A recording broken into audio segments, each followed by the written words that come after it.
Hola amigos, bienvenidos a un nuevo video de Populismo Ilustrado. En el siguiente video voy a proceder a defender una de las dos posturas en las que frecuentemente se bifurca el feminismo en el momento de discutir la legalización o no de la prostitución, es decir, el abolicionismo y el regulacionismo. Por supuesto que existen otras posturas que podrían ubicarse en un área intermedia entre ambos extremos, pero en este caso puntualmente me abocaré a analizar algunos de los argumentos que usualmente son esgrimidos por aquellos que forman parte del abolicionismo y expondré las razones por las cuales considero que el regulacionismo es la solución más viable. A continuación analizaremos los siguientes argumentos que son esgrimidos por los abolicionistas, a los cuales he categorizado de la siguiente manera. 1. Argumento de la libertad. De acuerdo con este argumento, las mujeres serán incapaces de tomar esta clase de decisiones mientras habitemos en un mundo patriarcal, dado que se encuentran alienadas. Es decir, las mujeres que deciden trabajar como prostitutas no han tomado esta decisión de una forma completamente libre, sino que lo han hecho porque no les quedaba otra alternativa para poder sobrevivir, y es por esto que en realidad se vieron obligadas a ser prostitutas. Del mismo modo en el que una persona se vería obligada a otorgarle sus bienes a un desconocido que la amenaza con dispararle en el caso de que no obedezca sus órdenes. 2. Argumento moral. La prostitución no debería legalizarse ya que la acción de comerciar con personas es inmoral, denigrante y cosificante, por lo que legalizar la prostitución equivaldría a convalidar una forma de sexualización de las mujeres que sería incompatible con los valores pregonados por el feminismo. Argumento número 3. Argumento de la correlación. La prostitución no debería legalizarse ya que esto genera un aumento de los casos de trata de personas con fines sexuales. Argumento jurídico. La prostitución no podría legalizarse ya que esto contradeciría a numerosos tratados internacionales que poseen jerarquía constitucional. En primer lugar, cabe preguntarse lo siguiente. ¿Cuál es el criterio que se utiliza para comparar al trabajo sexual con otras formas de explotación laboral que están prohibidas? Puesto que con el mero criterio de que la prostitución debería estar prohibida porque constituye una forma de explotación, entonces también podríamos prohibir a todos los trabajos que existen en el mundo. Muchos responden que el trabajo de las prostitutas debería estar prohibido porque resulta inmoral comerciar con personas, ya que eso es lo que hacen los proxenetas, o mejor dicho, los dueños de las casas de prostitución.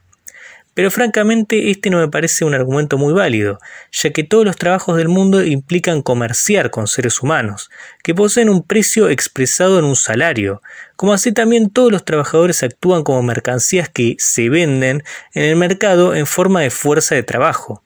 Por supuesto que hay quienes aducen que no es posible comparar el trabajo que efectúa una prostituta con el trabajo que ejerce un oficinista, ya que el trabajo de una prostituta no se desarrolla en condiciones ideales, sino en condiciones denigrantes. Empero, este argumento tampoco me parece válido, ya que con ese criterio deberíamos penalizar e incluso desregularizar a los trabajos que expresamente son considerados insalubres y que se encuentran contemplados en la Ley de Contrato de Trabajo. ¿Por qué motivo trabajar como prostituta es más insalubre que trabajar en una mina? Simplemente no hay ningún fundamento objetivo para afirmar que uno de estos dos trabajos es más insalubre que el otro. Lo cierto es que hay dos claras diferencias entre el trabajo y la esclavitud, y estas estriban en dos factores muy importantes: el consentimiento y las condiciones de salubridad en las que se desempeña la persona que ejecuta la tarea que le fue asignada. Con respecto al consentimiento, es necesario admitir que existen prostitutas que no han tomado la decisión de trabajar como tales, mientras que hay otras que sí lo han hecho. Sin embargo, hay ciertos autores abolicionistas que coinciden en la opinión de que las prostitutas nunca deciden trabajar como tales, sino que siempre son forzadas a hacerlo. Se suele alegar que en algunos casos lo que fuerza a las mujeres a trabajar como prostitutas es la necesidad económica y que en otros casos literalmente son coaccionadas a trabajar en prostíbulos desde una temprana edad. Aparentemente estos dos hechos demostrarían que ninguna mujer ha decidido trabajar como prostituta de un modo voluntario. Otra razón sería la mencionada por la jurista Catherine Mackinnon, la cual menciona que la mayoría de las prostitutas deciden serlo cuando aún carecen de la edad legal para brindar algún tipo de consentimiento sexual. Con respecto a esta última razón alegada por la autora, me parece oportuno mencionar que, Si bien estas mujeres a prima facie no han brindado su consentimiento para ser prostitutas, puesto que aún no estaban en edad para hacerlo, lo cierto es que, aunque pueda sonar algo frío de mi parte, el consentimiento para trabajar como prostituta no es algo que se otorga durante la infancia por única vez, ya que de ser así las mujeres efectivamente estarían obligadas a ser prostitutas de por vida, luego de haber tomado esta decisión que no podría considerarse como un consentimiento válido, dado que lo otorgaron cuando eran menores de edad. Efectivamente, esto no es lo que sucede en la realidad, ya que las mujeres que trabajan como prostitutas y que han decidido ser prostitutas durante su infancia, luego de esto han vuelto a tomar esta decisión durante su adultez, y de hecho es lo que hacen durante todos los días de su vida. Me refiero a que me parece poco razonable juzgar la decisión que tomó una persona durante el tiempo presente en función de lo que haya hecho o no en el pasado, como si esa persona hubiese sido privada de su potestad para brindar el consentimiento, o mejor dicho, como si hubiese sido privada de su derecho para prestar el consentimiento sexual luego de haber sufrido un abuso sexual durante su infancia, puesto que en definitiva tener sexo con un adulto siendo menor de edad constituye un abuso sexual. No tiene sentido juzgar una situación presente en función de lo que haya hecho esa mujer en el pasado, dado que el presente no es igual al pasado. Es cierto que el consentimiento que pudo haber brindado una mujer durante su infancia indiscutiblemente no es válido, pero no obstante, no se deduce de este hecho que los consentimientos posteriores hayan sido inválidos. De hecho, si llevásemos esa lógica a un extremo, entonces cualquier tipo de consentimiento sexual que sea brindado por una mujer que sufrió una violación durante su infancia podría ser tildado de inválido porque esta mujer no se inició en las prácticas sexuales de una forma en la que sí haya mediado el consentimiento. Con este criterio incluso podría llegar a afirmarse que una víctima de violación es una incapaz de ejercicio, al ser incapaz de otorgar algún tipo de consentimiento, ya que se estaría juzgando lo que hace en el presente en función de lo que ocurrió en el pasado, y porque podría determinarse que esta mujer carece de salud mental necesaria para brindar algún tipo de consentimiento, a pesar de que el abuso sexual que haya padecido constituye un hecho que ya no existe. Por supuesto que la violación puede producir secuelas y consecuencias psicológicas, pero en modo alguno esto implicaría que las víctimas de violación, como lo puede ser una prostituta que no pudo prestar el consentimiento ya que se prostituyó a una edad muy temprana, carezcan de la capacidad mental suficiente como para poder brindar algún tipo de consentimiento sexual, o al menos sería apresurado, como así también infundado, afirmar que esta pérdida de la capacidad ocurriría en todos los casos en los que una mujer sufrió un abuso sexual durante su infancia. En síntesis, no existe un motivo razonable para pensar que la violación que padeció una mujer le quita el derecho a decidir acerca de su vida sexual en el tiempo presente o en el futuro. Sencillamente, una premisa no se deduce de la otra.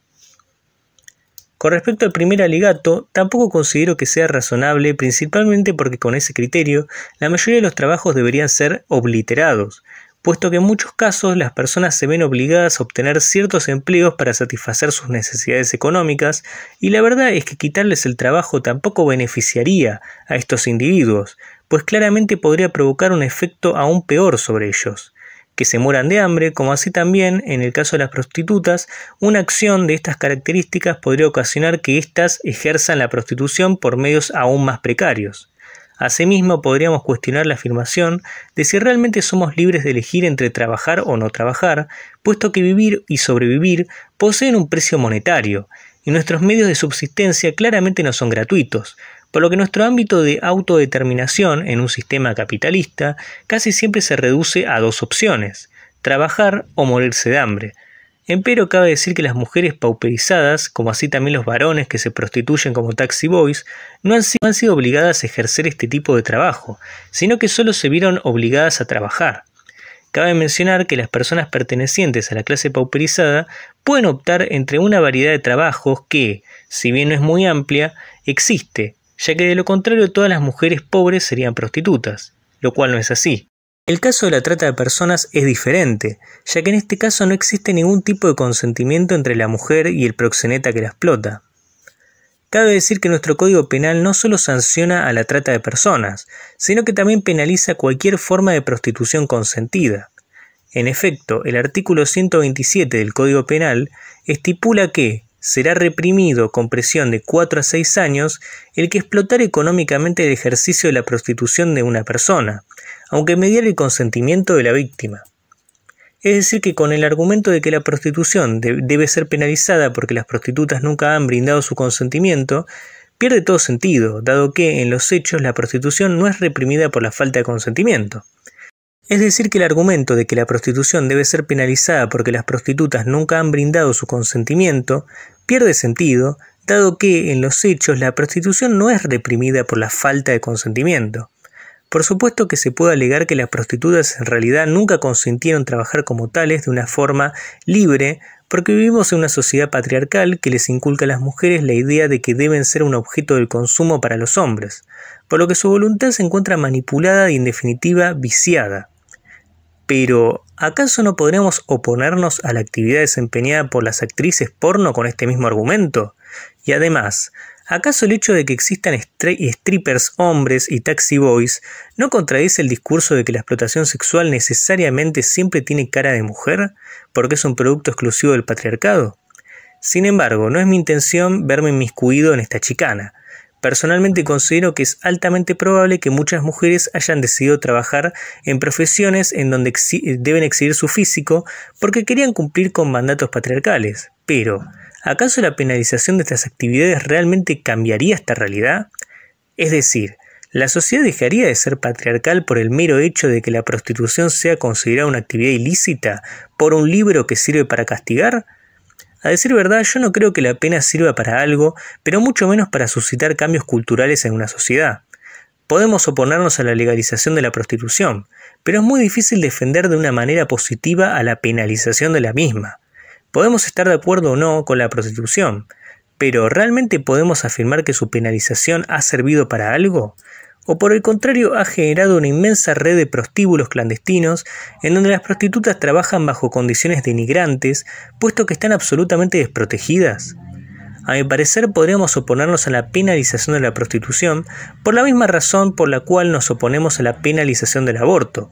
Es decir, no necesariamente deberíamos oponernos a la penalización de ambas actividades, porque estamos de acuerdo con que una mujer se realice un aborto o con que se prostituya, sino porque la penalización en sí termina generando que estas actividades terminen realizándose de una forma clandestina y es por ello que se tornan mucho más peligrosas de lo que ya son.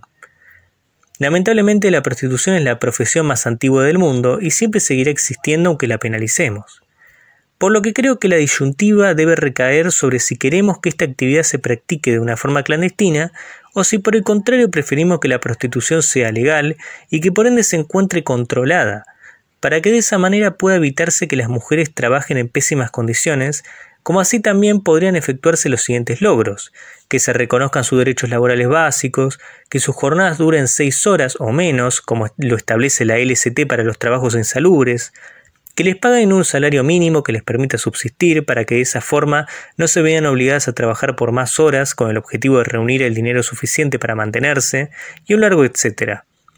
Lo cierto es que si consideramos que la mujer siempre se encuentra alienada por el patriarcado a la hora de practicar cualquier tipo de actividad sexual que complazca al hombre, entonces inexorablemente incurriremos en el error de afirmar que las mujeres carecen de libertad sexual y van a seguir careciéndola mientras vivamos en un mundo machista. El problema con esta idea es que de esto puede deducirse que cualquier acto sexual realizado por una mujer podría llegar a ser considerado una violación, carente de consentimiento. Es por eso que bajo esta lógica reprimiríamos a las mujeres de un modo terroríficamente paternalista. Suele sostenerse que las mujeres no tienen libertad y con esa excusa les arrebatan la poca libertad que ya tienen, para disponer de su propio cuerpo. ¿Y acaso el hecho de que las mujeres se convenzan de que no son libres no termina provocando que se persuadan de que su consentimiento y su voluntad libre no existen ni jamás existirán y que por ende no tiene sentido ejercer su libertad, dado que ésta en realidad no existe? ¿Acaso convencer a las mujeres de que no son libres podría ser considerado como una acción feminista? En fin, cabe deducir que con esta lógica cualquier relación sexual mantenida por una mujer calificaría como violación, dado que las mujeres carecen de libertad de decisión al vivir en un mundo patriarcal, por lo que, en definitiva, el consentimiento prestado por una mujer solo sería una quimera en este caso. Es verdad que ciertas mujeres, en general las mujeres con escasos recursos económicos, tienden a presentar un umbral de autonomía más reducido, pero esto de ningún modo significa que carezcan de cualquier grado de autonomía. Por lo tanto, las abolicionistas terminan provocando aquello que querían evitar, ya que reducen la independencia de las aspirantes a prostitutas, como así también de las prostitutas, condicionándolas mediante la imposición de ideas que demonizan a la prostitución y, en última instancia, decidiendo por ellas, al instituir que ellas son víctimas, sin otorgarles la posibilidad de elegir su propio estilo de vida y su profesión. Resulta pertinente destacar que otra característica que definía a la esclavitud era que los esclavos carecían de derechos laborales básicos, pero también carecían de derechos humanos, y es por eso que un esclavista podía cortarle un brazo a un esclavo, agredirlo y hasta abusar de éste sin que su acción recibiese algún tipo de sanción penal, lo cual no se encuentra reflejado en la prostitución. Si bien las prostitutas carecen de derechos laborales, esto no se debe a la prostitución en sí, sino a la penalización de la misma, dado que su penalización genera que esta actividad se desarrolle de forma clandestina, y que por ende los proxenetas puedan hacer lo que se les antoje con las trabajadoras sexuales. La penalización es lo que termina provocando que las prostitutas carezcan de derechos laborales, y, si bien ejercer la prostitución clandestina no necesariamente genera que carezcan de derechos humanos, lo cierto es que la ilegalidad termina propiciando condiciones oportunas que habilitarían que se violen sus derechos humanos, de forma sistemática. Para finalizar, me parece muy importante volver a diferenciar a la prostitución de la trata de personas. La trata de personas consiste en coaccionar a una persona para que sea explotada sexualmente en contra de su voluntad, mientras que la prostitución consiste en un intercambio voluntario entre una persona determinada que decide ofrecer sexo a cambio de dinero y un cliente. En la mayoría de los casos, este intercambio se encuentra regulado por un proxeneta. Sin embargo, cabe decir que en algunos casos la figura del proxeneta se encuentra ausente en este tipo de intercambios voluntarios, dado que ciertas mujeres u hombres deciden ofrecer sexo de forma autónoma mediante páginas de internet y redes sociales. Las diferencias entre la trata y la prostitución son notables, y es por esta razón que, en muchos casos, nos encontramos con prostitutas que denuncian a sus clientes por haberlas violado, como así también percibimos que existieron trabajadoras sexuales, como Natalia Haidt, que han denunciado numerosas redes de trata. La pregunta que deberíamos hacerles a las abolicionistas, en este caso, es si consideran que aquella prostitución llevada a cabo por las trabajadoras sexuales de forma independiente y autónoma podría calificar como explotación, siendo que en estos casos no existiría un proxeneta que las explote. Creo que para muchas, en estos casos, también existiría una explotación sexual, debido a que previamente el patriarcado pudo haberlas convencido de que eran objetos sexuales de consumo, lo cual no les permitió pensar con claridad en el momento de tomar la decisión de ser prostitutas. Pero lo cierto es que con esta lógica también podríamos oponernos a diversas relaciones sexuales que no se encuentran mediadas por un intercambio económico, como lo pueden ser las relaciones sexuales que algunas mujeres deciden tener con ciertos hombres porque se sienten en deuda con ellos debido a que les pagaron una cena o les hicieron un favor de cualquier índole, lo cual sucede bastante a menudo. Soy prostituta yo también, aunque no cobre yo lo sé. Soy prostituta vos también, cuando no sé lo que querés. Alguna vez me aproveché, alguna cena no pagué. Soy prostituta vos también, cuando no haces lo que querés. Todos somos prostitutas, vendemos el alma por el dólar guita. No hace falta la vagina para ser muy puta. Todos somos putas. Incluso muchas mujeres y hombres contraen matrimonio por razones económicas. Tal y como sostiene Virginie Despentes en su libro titulado Teoría de King Kong, resulta difícil no pensar que lo que no dicen las mujeres respetables cuando se preocupan del destino de las putas es que en el fondo tienen miedo de la competencia, desleal, demasiado oportuna y directa. Si la prostituta ejerce su negocio en condiciones decentes, similares a la esteticien o a la psiquiatra, se libera su actividad de todas las presiones legales que se ejercen actualmente sobre ella. Entonces, la posición de la mujer casada se vuelve de repente menos interesante, porque si se banaliza el contrato de la prostitución, el contrato matrimonial aparece de modo más claro como lo que es, un intercambio en el que la mujer se compromete a efectuar un cierto número de tareas ingratas, asegurando así el confort del hombre por una tarifa sin competencia alguna. especialmente en las tareas sexuales. La correlación entre la legalización de la prostitución y el aumento de los casos de trata. Hay muchos abolicionistas que alegan que la evidencia empírica demuestra que legalizar la prostitución termina ocasionando que aumente la trata. Sostienen que las estadísticas que demuestran este hecho son irrefutables. Empero, lo cierto es que cuando analizamos estas estadísticas aparentemente irrefutables e incuestionables, nos encontramos con que se basan en una serie de imprecisiones que impiden aseverar que estas cifras son exactas. En primer lugar, las estadísticas que demostrarían que la trata se incrementó en aquellos países que legalizaron la prostitución únicamente muestran una correlación entre el aumento de la trata y la legalización de la prostitución, lo cual no implica causalidad. En efecto, alegar que existe una causalidad en donde solo acontece una correlación sería tan absurdo como decir que todas las personas del signo Tauro son malhumoradas solamente porque el sujeto A es malhumorado y casualmente es de Tauro.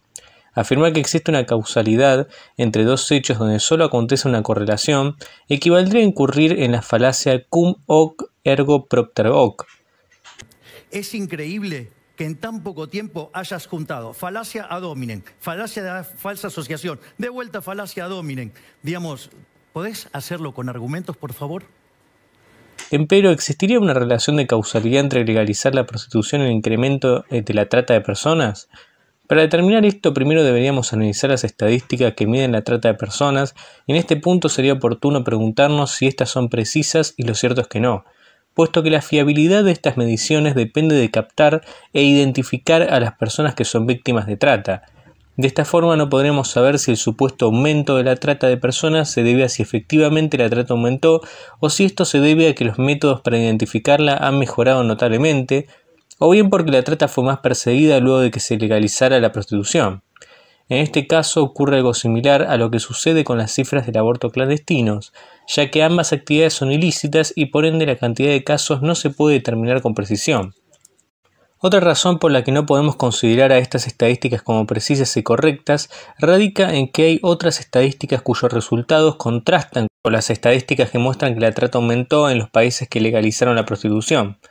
Por ejemplo, de acuerdo con los informes oficiales anuales realizados por la Oficina Federal de Investigación de la Policía Alemana, la trata de personas ascendía a la cifra de 522 casos en el año 1995, mientras que en el año 2003, es decir, el año posterior al cual se legalizó la prostitución, los casos de trata ascendían a solo 346.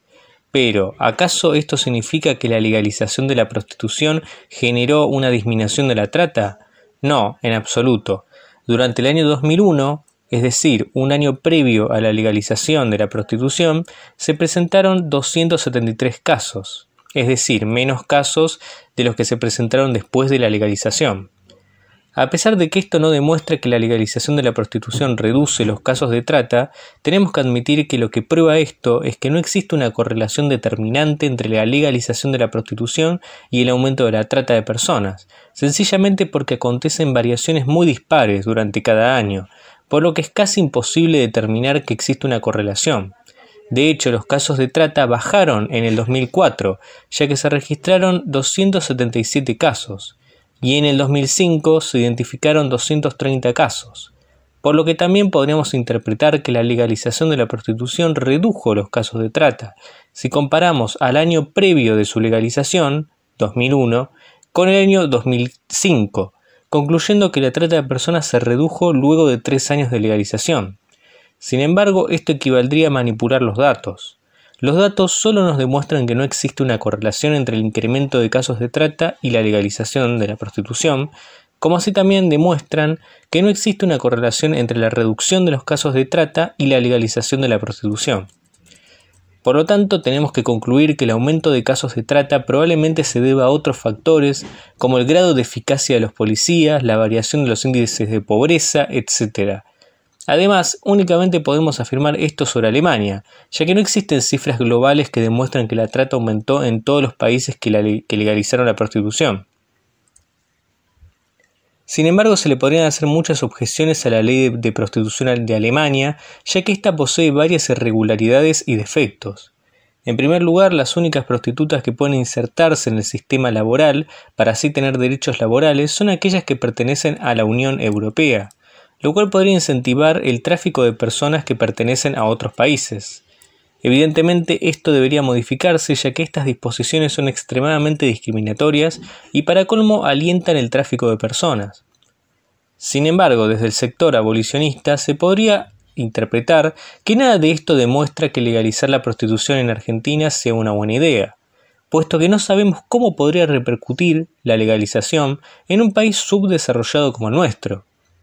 A este respecto, cabe preguntarnos si nuestro sistema penal está capacitado para diferenciar a la trata de personas de la prostitución consentida. Deberíamos preguntarnos si resulta viable aplicar un sistema como este en un país como la Argentina. Esto resulta fundamental debido a que la ley podría garantizar la impunidad de los proxenetas que obligaron a las mujeres a prostituirse en contra de su voluntad, en el caso de que la ley no se aplique de forma efectiva. Actualmente resulta mucho más sencillo combatir la trata de personas, puesto que los policías y en última instancia los jueces no tienen la necesidad de tomarse la molestia de investigar los diferentes casos en donde las mujeres ofrecen sexo a cambio de dinero, para discernir cuándo se produjo una trata de personas y cuándo no, dado que la prostitución se encuentra penalizada en ambos casos. Por lo que resultaría lógico que la impunidad de los proxenetas aumente si la legalización no se aplica como corresponde. Por otro lado, investigar a todos los burdeles y prostíbulos resultaría una tarea sumamente ardua y prácticamente imposible de realizar, considerando que existen millones a lo largo de todo el país. Por supuesto que alguien podría alegar que en este caso deberíamos prohibir el trabajo en general, ya que monitorear a la actividad laboral de cualquier trabajo forzado resulta prácticamente imposible dada su magnitud.